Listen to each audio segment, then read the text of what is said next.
Crabs Locked On Dolphins. Today on the show, we're looking at the offensive side of the football and asking ourselves some questions in regards to the running game.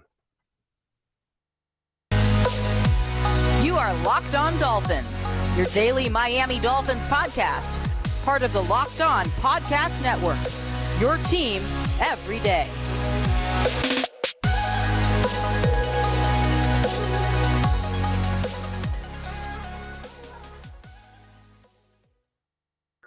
What's going on, Dolphins fans? Kyle Krabs of Locked On Dolphins, your team every day here on the Locked On Network. Want to thank you guys for making Locked On Dolphins your first Miami Dolphins listen of the day. Your host, Kyle Krabs, lifelong Miami Dolphins fan, co-founder of the draftnetwork.com, and want to dive into the offensive side of the football today, whereas yesterday we dedicated some time diving into the defense and more specifically the pass rush and how the secondary ties into the sack production we've seen from the Dolphins thus far this season. Well, we kind of alluded to hopefully getting a player back in the secondary in Byron Jones and his return potentially aiding the Dolphins to play more complementary football. We'll see if that's the case. But we didn't necessarily get glowing reviews from Mike Mcdaniel, who on Monday, when he met with the South Florida media, stated that they were going to make a decision on Byron Jones a little later in the week. But let's talk updates from Coach McDaniel. Coach McDaniel also announced on Monday the thing that everybody kind of assumed. And that's we will not see Tua Tagovailoa in week 5. It will be the Teddy Bridgewater show. So we are all gang Teddy 2 gloves for week 5. And anything beyond that is indefinite and to be determined and not necessarily in a rush to see transpire. Okay, great. We got the New York Jets with Teddy Bridgewater at quarterback.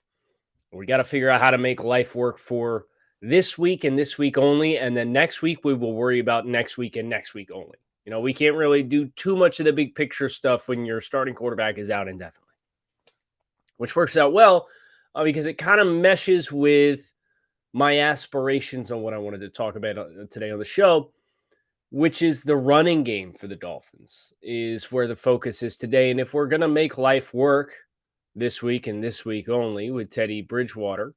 And again, next week we will worry about next week and next week only.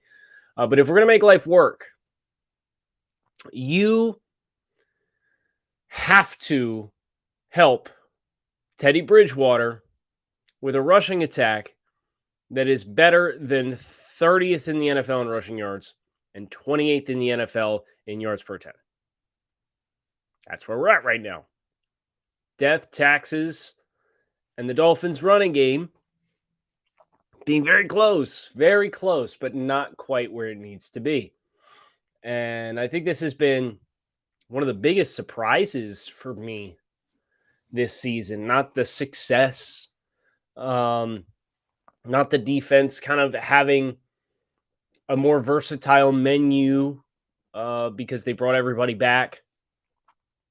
Not the success in production of Tyreek Hill and Jalen Waddle in tandem with one another. No, it's been the running game because all we heard about with Mike McDaniel when he came over and he was hired from San Francisco was his background, run game coordinator, really, really bright, wrinkles in the run game. That's going to breathe life into a running game that hasn't had any life at all, quite frankly, for the better part of the past 5 years since Jay Ajayi. And Jay Ajayi, that season, and that was the last time the Dolphins went to the playoffs, Ajayi did that on the backs of 3 200-yard rushing games in the same season.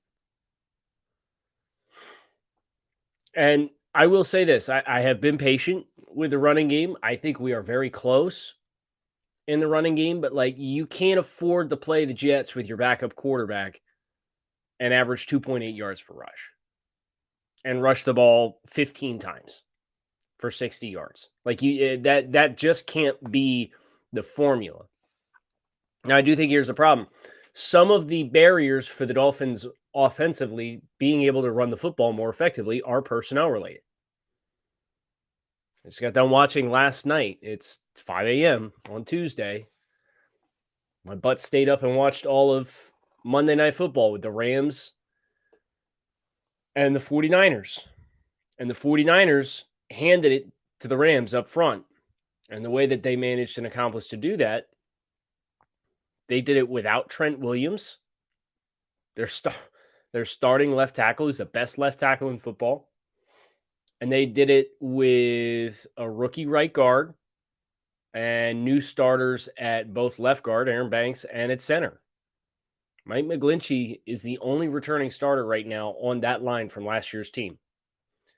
And I'm asking myself, how is this happening? 49ers are getting angles in the run game. And they're getting angles in the run game because their tight ends can block.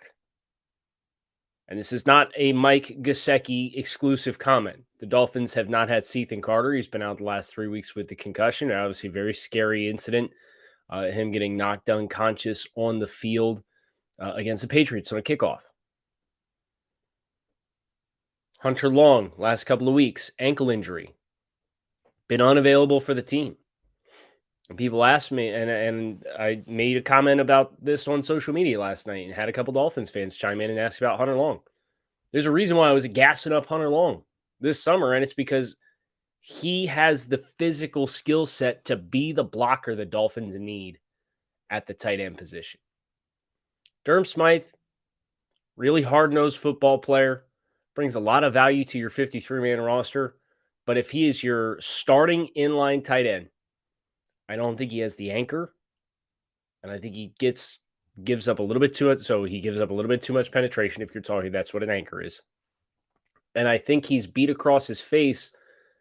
I don't think there's a sustainability in his blocks to hold blocks for long enough to really set the edge in the outside run game or prevent defensive players from crashing and muddying up reads for your backs in the backfield. That's a problem. It's a barrier that I don't know that the Dolphins have a fix unless you get Hunter Long back and Hunter Long plays at a level in which he has not played thus far this season. Because I'm watching the 49ers with George Kittle and Charlie Warner, and they're kicking butt in the run game.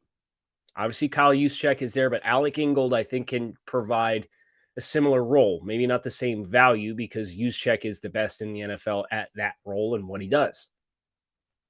But the tight end position is one in which I think there are barriers that are currently Miami needs better performance than what they have gotten to this point in the season to help the running game have the effectiveness that we're expecting from Mike McDaniel's offense.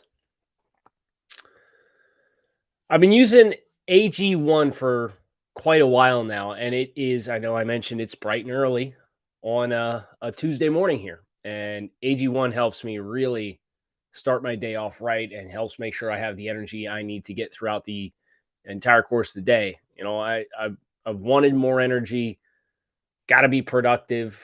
I got Draft Network, Locked On Dolphins, grinding a lot of tape. So I've always wanted to have the optimum amount of energy at my disposal, but I hated taking like a bunch of supplements and all that kind of stuff. And Athletic Greens made it really simple.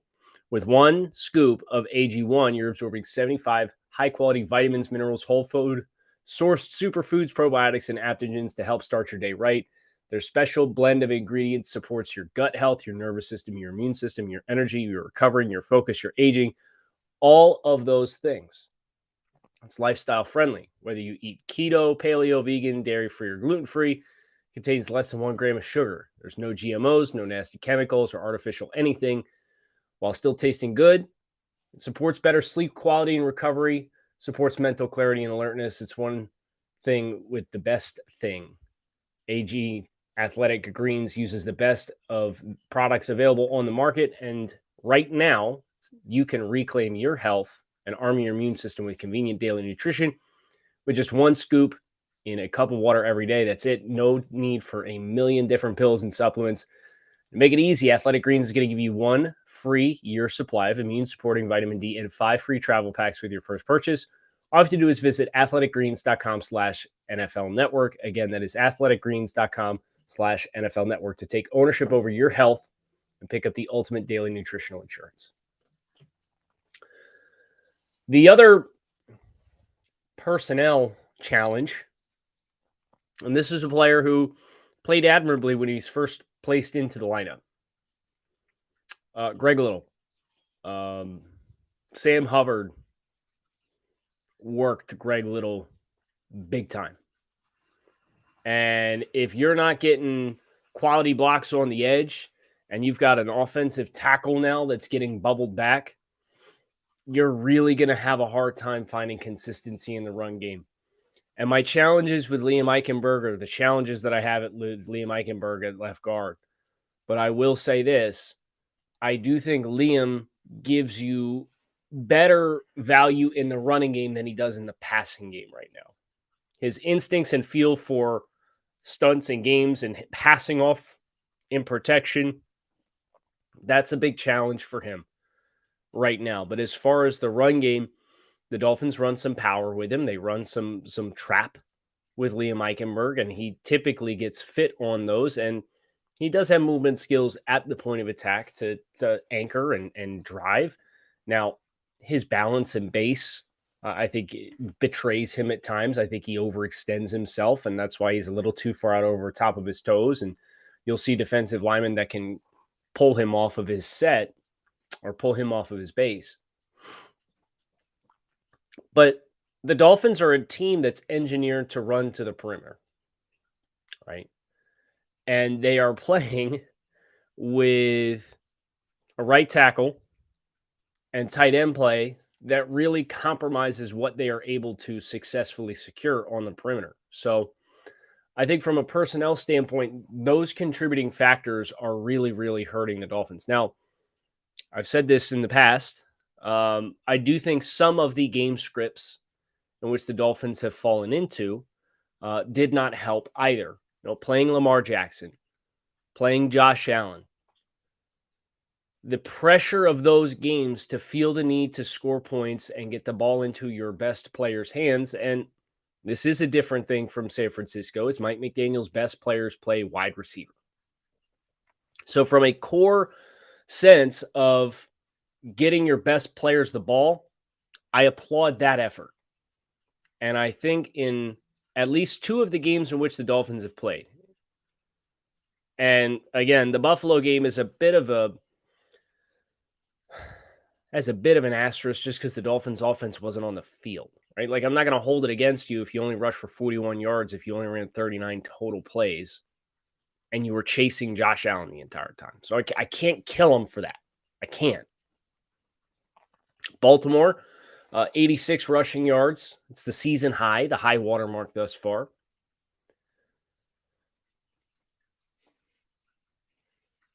I would have liked to have thought we could have got a little bit more vibing in the run game there. The Patriots game is one that I look at and say, well, 2 kneel downs and 2 negative plays. You lost 8 yards. You'd otherwise your average would have been over 4 yards a carry. I'm not going to kill you for your effort against the Patriots running the ball. There were 2 bad plays there. Cincinnati, you saw the end around. We saw Raheem Mostert pick up the big chunk run. And that's the thing. They're close. So some of this is opponents you've played and the script and flow of those games. Some of this is personnel. Right tackle, tight end. These are problematic groups right now for the Dolphins to be able to effectively run the ball. Austin Jackson could potentially be back after the Jets game. So we could live in a world where the starting offense is whole for Minnesota. I don't know that that's going to be the case. But again, this is a week by week, 1 week at a time type mentality that I am bringing to the show right now. But Austin Jackson coming back, say what you will about Austin Jackson in pass protection. The Dolphins have schemed up protection very, very well. Well, the Dolphins have conceded 7 sacks in total in 4 games. The Patriots got you with some miscommunications up front, but generally speaking, from a protection standpoint, it's night and day for the Dolphins versus what it was in years past. So I think the scheme, the play calling can further diminish the concerns you have with Austin Jackson, and Austin Jackson's strength is in the run game. So that's something I'm looking forward to, and especially because we need to evaluate and figure out what the heck we have in Austin Jackson at right tackle. But that won't be this week. We're going to have to get through this week. Also, look at the teams that we played. Bill Belichick, season opener. Okay. Baltimore, not a great linebacker room. Dolphins rushed for 86 yards. But the last 2 weeks, Logan Wilson, Matt Milano, Tremaine Edmonds, those linebackers, those are really, really good 3-down physical linebackers, especially if you're one half of your line's getting their tail kicked in, or the edge of your offensive line is getting its tail kicked in. And he doesn't have to worry about going true sideline to sideline. And I'll take that thought with the quality of the linebackers in the second level play that you have faced, or the quality of the defenses that you faced. I know I've mentioned this already, but Draft Network did an assessment on all 32 rosters, our scouting team. And we ranked the players in buckets of elite, good, adequate backup, replacement level, etc., etc. The Dolphins in the last 3 weeks have played 3 teams that scored with top 8 rosters in the NFL entering the season. Think about that. 18 days, 3 games, top 8 rosters in the NFL. Now, I can't guarantee that you're going to take the field against the Jets and you've got a better roster even with a different quarterback and you're just going to win the game. And through the first 4 weeks, that roster assessment, without accounting for anything else, home field advantage, coaching, anything like that, has about a 65% hit rate on successfully determining the winner of the football game. Dolphins were 1 spot better than the Ravens. The Bills were the number 1 roster in the NFL, and the Bengals were the number 2 roster in the NFL. So, in all phases, you understand the difficulty of the strength of schedule. We have hurdles in personnel. But if I look at the Jets, Teddy Bridgewater is going to be your starting quarterback. You are not going to have the same luxury that you have with Tua Tagovailoa of the crisp, quick hitting, ball handling in the mesh point with some of your RPOs and play action passes. I would expect you will have less severe degree of rolling pockets, because Teddy is not quite as mobile. So that means you are not going to have the same scheme luxuries to create clean platforms for your quarterback as a passer, which means you're going to have to find another way to keep the Jets balanced defensively. That is play action passing. It means you're going to have to run the ball. So they're going to have to honor the run. And I think about, for Teddy Bridgewater, his past experiences. Well, he was 7-7 as a starter last year with the Denver Broncos. 2019, he went 5-0 as the backup quarterback for the New Orleans Saints when Drew Brees went out with a hand injury. What did those teams have? Melvin Gordon, Javonte Williams, Alvin Kamara. Productive player. Now, maybe, I think this game is probably a game to get the backs more involved underneath as well. The Jets are a zone defense. First, foremost, a lot of familiarity with Robert Saleh, especially with Mike McDaniel. I'm very interested to see how they choose to change their passing game as well, and if that can flow and complement into getting the run game going. But more on that in just a second. Our friends over at BetOnline, your number one source for all your sports betting information this season. Find all the latest player developments, team matchups, news, podcasts, in-depth articles, and analysis on every game that you can find. As always, BetOnline remains your continued source for all of your sports wagering information with live betting and up-to-the-minute scores for every sport out there. The fastest and easiest way to check in on all of your favorite games and events, including Major League Baseball, MMA, boxing, and golf. Head to betonline.net or use your mobile device to learn more. BetOnline, where the game starts.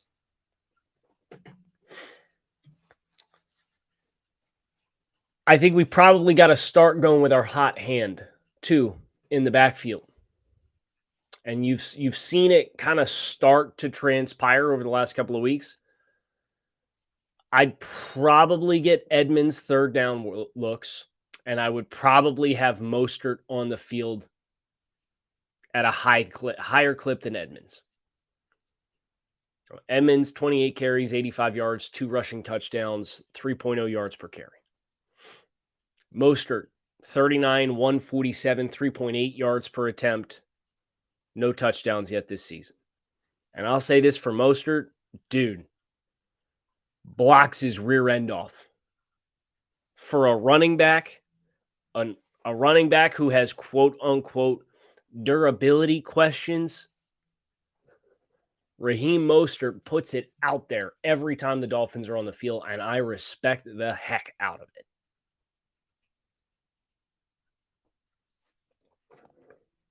What's ironic is Tua Tagovailoa has kind of developed the check down reputation, right? And that was one of the things that people would talk smack on for Tua. And obviously we've seen that change this year as far as the attempts beyond 10 yards.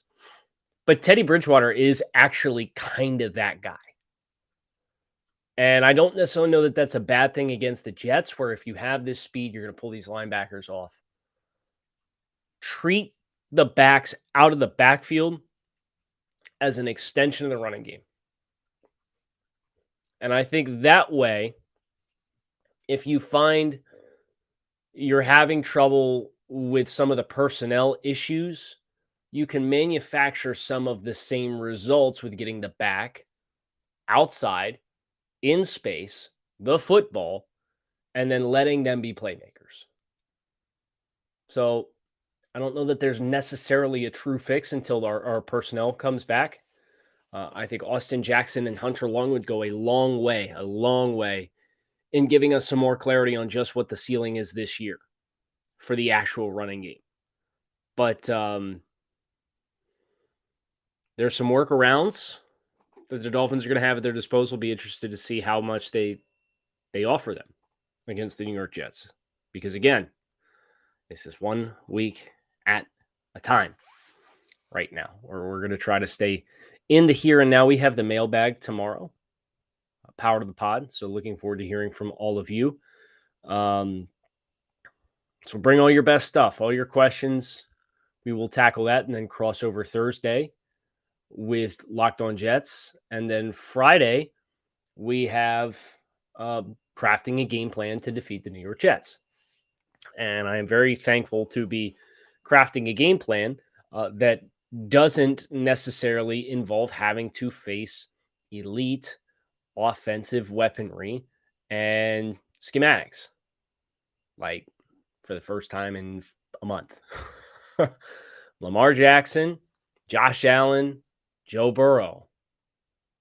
A little bit of a sigh of relief to look ahead at the next 3. And again, I know we're in 1 week at a time, but Zach Wilson, second game this season, looked shaky in the first half, found his rhythm in the second half. Kirk Cousins, rookie quarterback on Sunday Night Football, Kenny Pickett. The next 3 for the Dolphins.